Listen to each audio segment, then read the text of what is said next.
Со намалени очекувања поради предстојните избори, бизнисот влезе во 2020-та. Стопанствениците ја опишуваат како година на предизвици. Во првите 6 месеци не ни помислуваат на спектакуларни резултати. Ке ги пролонгираат плановите за нови вложувања. Започнатите инвестиции бавно ќе напредуваат, бидејќи јавниот сектор забавено ќе ги администрира. Велат на македонскиот бизнис му треба сигурност, стабилност и предвидливост, за да може да планира на долг рок. За нив владината проекција за економски раст од 3,8% годинава е неостварлива. Немаат голема надеж, ниту дека забрзано ќе се реализира изградбата на патишта, болници, училишта, железници. По катастрофалната реализација од 50% на капиталните инвестиции до ноември лани, не очекуваат дека нешто ќе се подобри ниту годинава. Напротив, сметаат дека активностите дополнително ќе забават.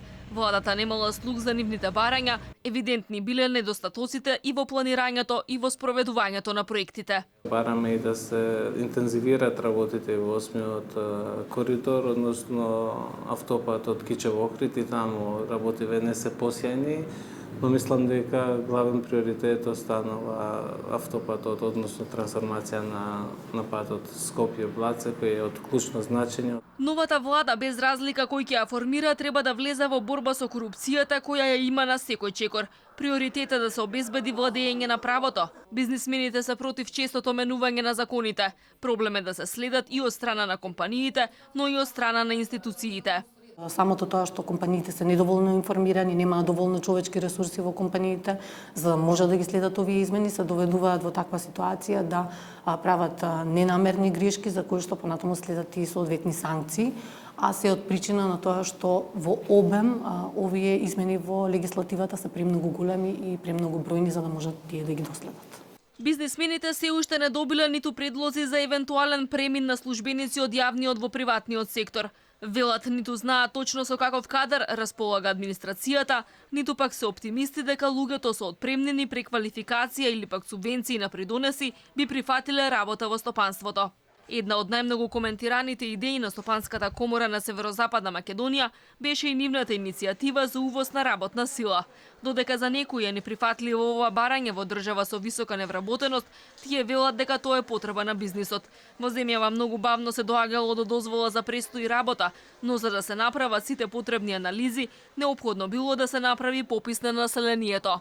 Значи, треба да се прави пописот на населението, на домаќинствата и да се гледа реално со каква работна сила постои во државата и потоа да се испланира нешто. Значи, факт е дека некои држави од регионот работат напорно за тоа да им се обезбеди пристап во домашниот пазар на странски работници. Бизнисот бара владата да креира систем што организирано ќе се бори со сивата економија.